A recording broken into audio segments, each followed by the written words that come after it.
नमस्कार।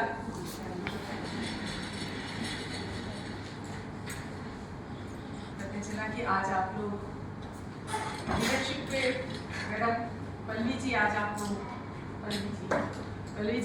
लोगों को एक मार्गदर्शन देने आई हूँ।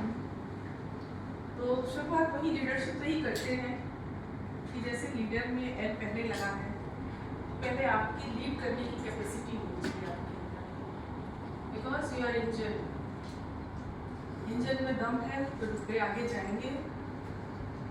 अगर आपके अंदर दम है तो आपके अंडर में काम करने वाले एम्प्लॉइज अपने आप आगे की ओर बढ़ जाएंगे।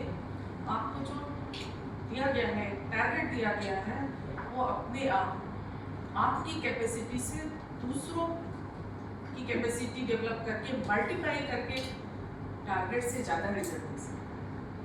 तो first your capacity to lead, फिर ये आता है इमोशंस, एक्स्ट्राऑर्डिनरी सोच, एफर्ट। तो आपके अंदर वो एफर्ट होना चाहिए। हमने ख्याली पुलाव पका लिया तो हमको एफर्ट भी करना पड़ेगा, जो प्लानिंग थी उसको एग्जीक्यूट करना पड़ेगा। इमोशंस, हमको जिनसे काम कराना है हमारी संवेदनाएं भी उनसे जुड़ी। ऐसा नहीं मेरा टारगेट तो ये है, तुम्हें तो काम करके देना ही है एट एनी कॉस्ट। नो, आपका हेल्थ, आपकी फैमिली, सब कुछ संवेदनात्मक स्तर पे से जुड़ा। आप उनके साथ संवेदना प्रेषित करोगे, रिजल्ट आपको बहुत अच्छा है। जब आप कहोगे कि हमको यहाँ तक जाना है मगर नहीं, तुम्हारा स्वास्थ्य नहीं बढ़ गया, कोई बात नहीं, हम इसको देख लेंगे, वो कहेगा नहीं सर हम हर हाल में हम करेंगे। तो वो भी उसके अंदर भी वो एनर्जी आ जाएगी अगर आप उसके साथ इमोशंस से जुड़े। तो लीडरशिप क्वालिटी में ये भी बहुत बड़ा हमको सोचा हुआ लक्ष्य लेने के लिए हमें बहुत सारे लोगों को छोटे छोटे लक्ष्य देके मिला के एक बड़ा लक्ष्य,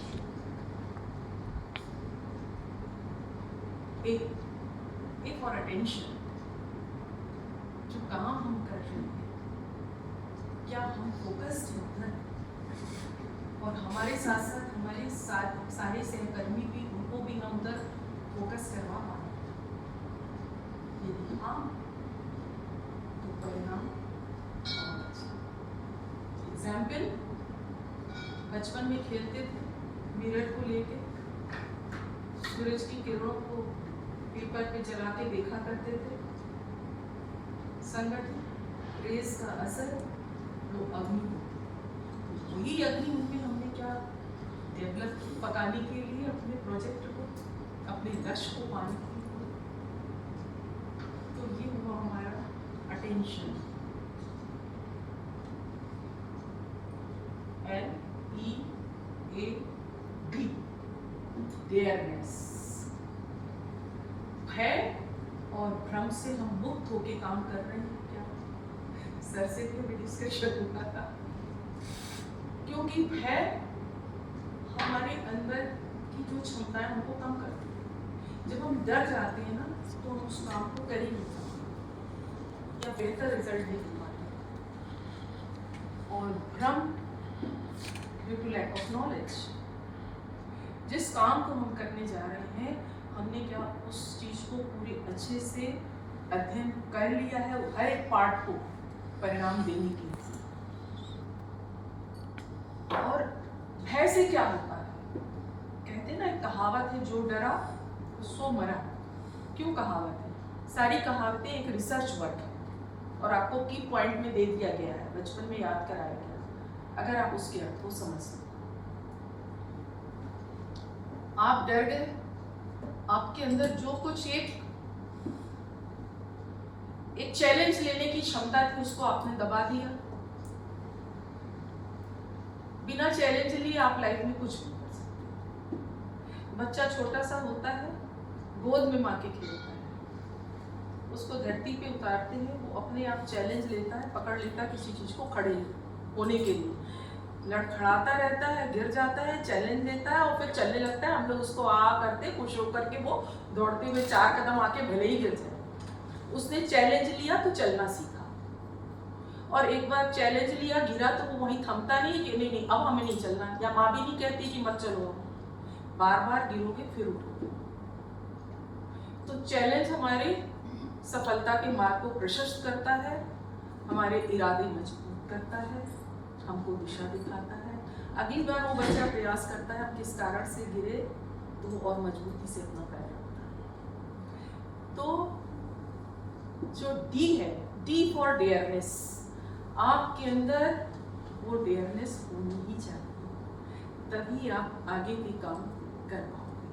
हाँ, हमारे ऊपर जो हमारे बॉस हैं, हम क्या डर के मारे उनको कोई सही बात नहीं कह पा रहे कि ऐसा ना हो, अब वहां भय सताएगा तभी आप नहीं कह पाओगे, ऐसा ना हो ये नाराज हो जाए, ये भी भय है, ऐसा ना हो हमारा डिमोशन हो जाए, ये भी भय है। मगर इस भय से आप सही बात नहीं बताओ, और हो सकता है जो सही बात आप कहना चाह रहे हो उसकी वजह से प्रोजेक्ट अपने लक्ष्य की पूर्ति कर रहा हो, तो वो आपको सहयोग नहीं मिल पाएगा, तो वैसे ही आप अपने टारगेट तक नहीं पहुंच पाएंगे। तो इसलिए डेयरनेस बहुत जरूरी है। जो एक्स्ट्राऑर्डिनरी सोच मैंने बोली, ई में इमोशंस के साथ जो मैंने जोड़ा, तो एक्स्ट्राऑर्डिनरी सोच की ठीक है, सब लोग इसको ऐसे ही करते आ रहे हैं, हम भी ऐसे ही करेंगे, क्या हम इसको और बेहतर तरीके से कर सकते हैं? वो बेहतर तरीका और क्या हो सकता है? क्या और इजी वे में हो सकता है?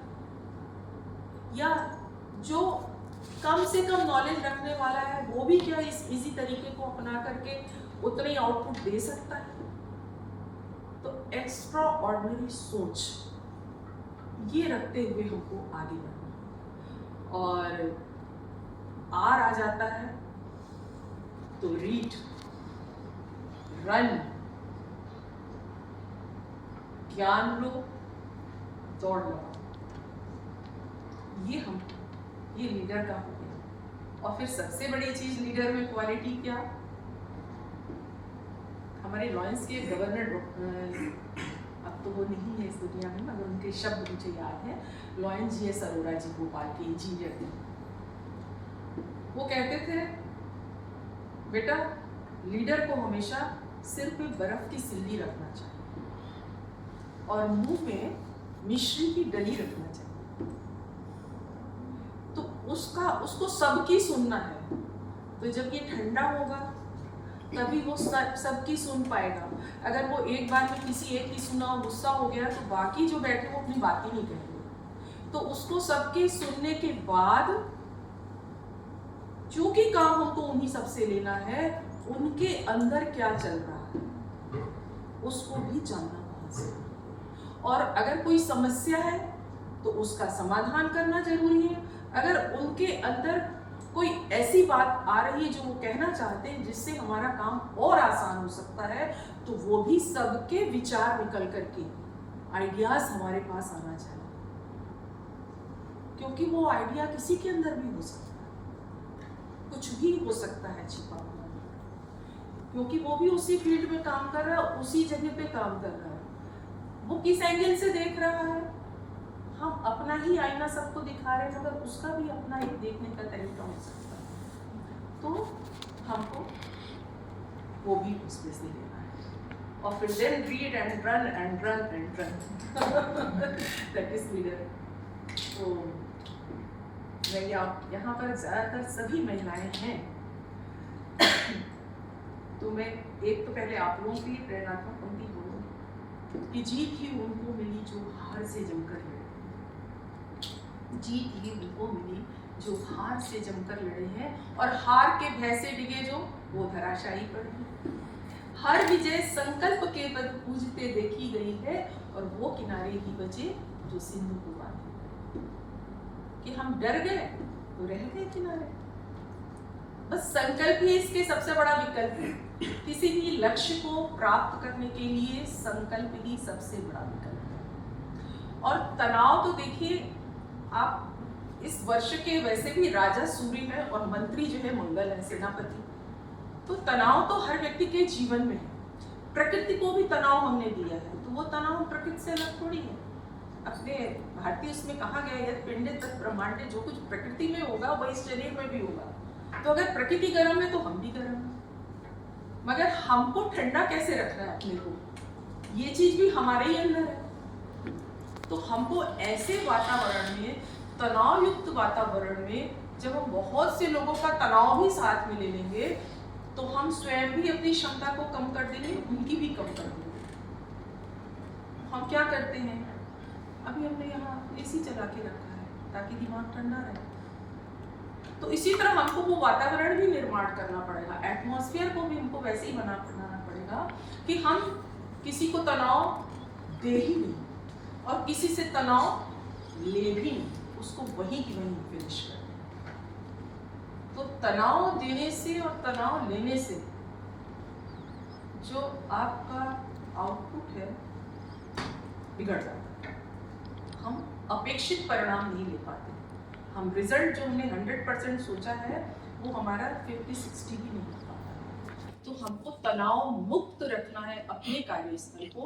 अपने से नीचे जो हमारे अंडर में काम कर रहे मेरे सहयोगी हैं उनको तनाव से मुक्त रखना। अगर उनकी कोई प्रॉब्लम है, कुछ बॉक्स बना कर अगर आपकी कोई प्रॉब्लम है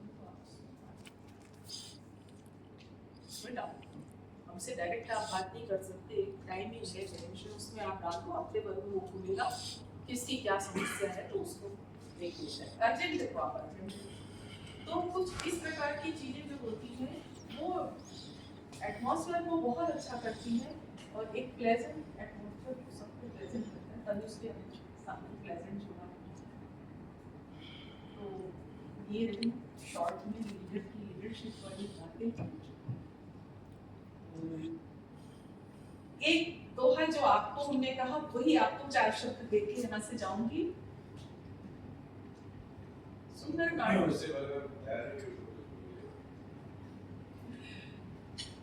आपने बहुत ज्ञान दिया मुझे। मैं चाह रहा हूँ तुम लोग भी लो। देखिए एक कहावत है, मैं फिर कहावत से चलूंगी, कहावतों को जरूर ध्यान दीजिए। तुरंत लो, शैतान से लो, समय से लो, भगवान से लो। ये सिर्फ और सिर्फ पेशेंस के लिए कहा है, केवल और केवल पेशेंस के लिए कहा है। जब हमने आज ही मेहनत, आज ही हमने कोई काम किया कि तुरंत हमको रिजल्ट मिलता है, ऐसा होता है क्या? आज हम कंपटीशन की तैयारी कर रहे हैं बेसिकली, और आज जो हमने पढ़ लिया तो आज हमको रिजल्ट मिल जाएगा क्या? तैयारी करनी पड़ेगी, परीक्षा देनी पड़ेगा, फिर परिणाम आएगा, फिर उसमें भी सेलेक्ट हो गए तो इंटरव्यू होगा। तो हर जगह एक धैर्य अपने अंदर, एक धैर्य को धारण सकते हैं।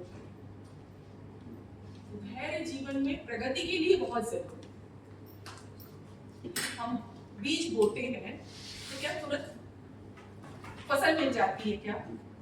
अगर किसान धैर्य नहीं रखेगा, सोचेगा और पानी लौटा तो बीज सड़ जाएगा, या वो उसको लगेगा कि 2 महीने हो गए अब इसमें फल ही नहीं लाया, छोड़ो पानी ही क्यों डाले।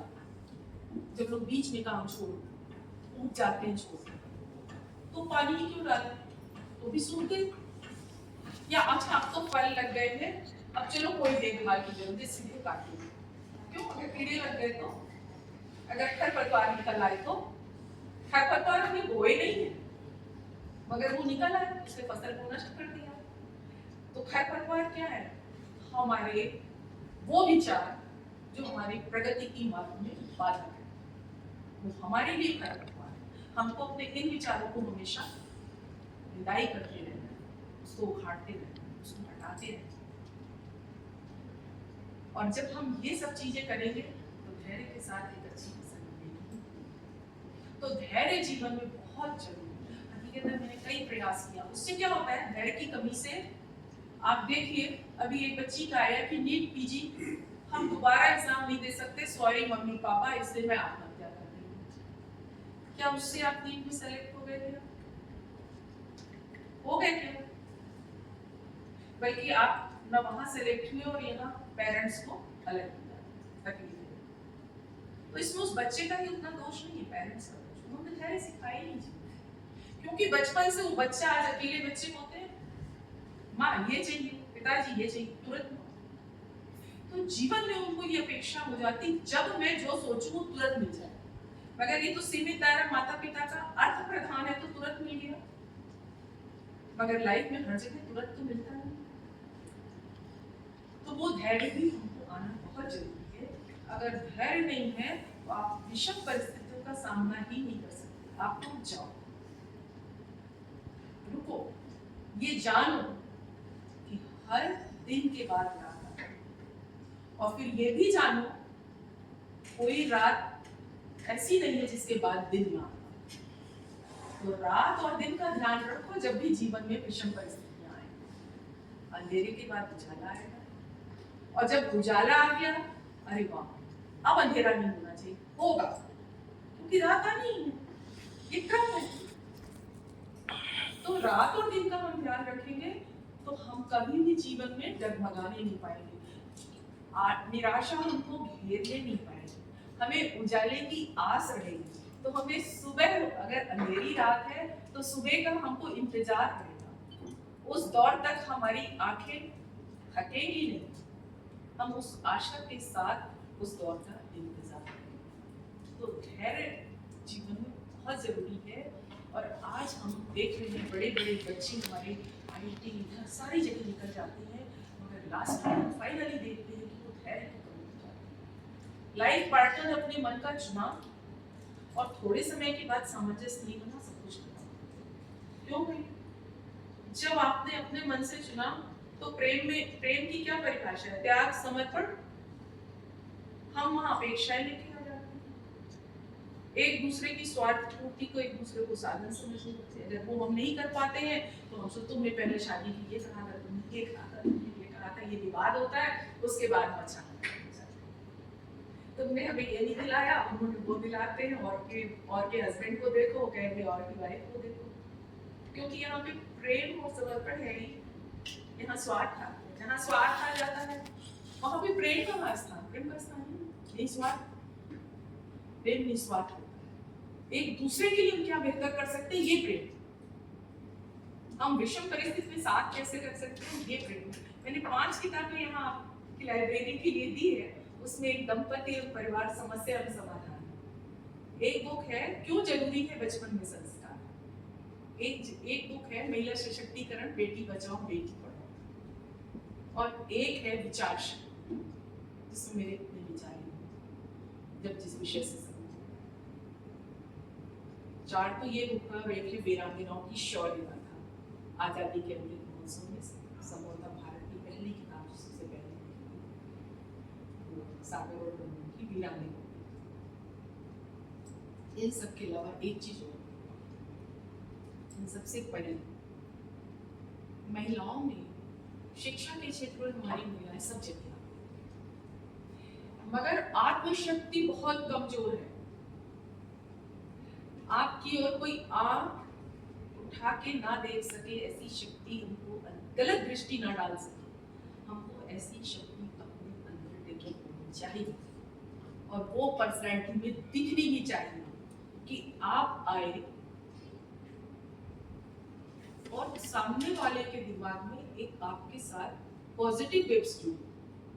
इसके लिए मैं एक चौपाई बोलूंगी, जहां सुमति कुमति सबके उर रही, नाथ पुराण निगम अस।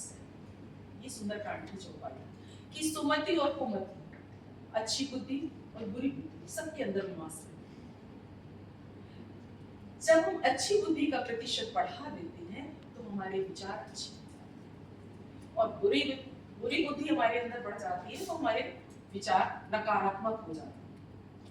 तो आपका पॉजिटिव होना इतना अधिक होना चाहिए कि नकारात्मक वाला सामने बैठा भी है तो जैसे ही आपसे मिला तो वो बैलेंस हो गया, उसने सिर्फ अपने पॉजिटिव से आपको पॉजिटिव निकालेगा, आपके और नेगेटिव तरीके से नहीं देख सकता, उसकी नकारात्मकता का प्रभाव मेरे ऊपर नहीं पड़ पाएगा। तो हर महिलाओं से मैं कहती हूँ अपने अंदर की पॉजिटिविटी को बढ़ाओ और अपनी आत्मशक्ति को प्रबल करो।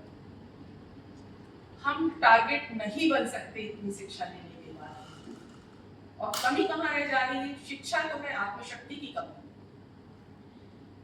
आत्मशक्ति होनी चाहिए, आत्मशक्ति प्रबल अगर तो दुनिया चरण में है। आत्मशक्ति सबसे रानी लक्ष्मीबाई की सब बात करेंगे, मगर रानी लक्ष्मीबाई की तरह वीरांगना कोई नहीं। इतने केसेस हो रहे हैं, एक भी केस पेपर में ऐसा नहीं आता है किसी लड़के ने लड़की को छेड़ा, उसने वो हश्र किया उसका, ताकि उसके जैसी सोच वाले लोगों का मनोबल समाज में कम होना चाहिए। ऐसा कोई भी एग्जाम्पल पूरे समाज से नहीं आता है। ऑल ओवर इंडिया आप रोज न्यूज देखो, कहीं ऐसी न्यूज आपको सुनने में नहीं आई। क्यों? हमारे प्रति अगर अत्याचार नहीं बढ़ रहा है तो महिलाओं की सोच में परिवर्तन आना चाहिए कि नहीं आना चाहिए? पेरेंट्स को ये उनके अंदर एक शक्ति देनी चाहिए कि नहीं देनी चाहिए? जिंदा रहने की शक्ति देनी चाहिए, हर विषम परिस्थिति में लड़ने की देनी चाहिए। तो आपके माध्यम से आपके अंदर में जो काम कर रहे हैं, आप जिस जगह से, इसका संप्रेषण होना चाहिए। डरा सहमा व्यक्तित्व तो ज्यादा दूर आगे नहीं जा सकता। बस आप सबके लिए मैं 4 पंक्ति अपनी कविता की समर्पित करती हूँ। समाज की प्रगति का राज है नारी, समाज की प्रगति का राज है नारी, प्रगतिशील समाज का ताज है नारी, शक्ति बुद्धि अर्थ की अवतार है नारी, गुरु गोविंद दोनों का आधार है नारी, धारणा पलना से गौरवमान है नारी, मानस व शाकुंतल का बीजाधान है नारी। अगर रत्नावली ने फटकारा नहीं होता तुलसीदास जी को तो रामचरितमानस नहीं आता, और विद्वोत्मा ने कालिदास को अगर नहीं वो किया होता तो अभिज्ञान शाकुंतलम नहीं आता। तो मानस व शाकुंतलम का बीजाधान है नारी, माँ भारती की यादवान शान है नारी, और सफलता के बुलंदियों के राह की संघर्ष में विश्वास में पश्चात है नारी, पश्चात। आप लोगों ने बहुत ही ध्यान से मेरी बातें सुनी, आप सभी को बहुत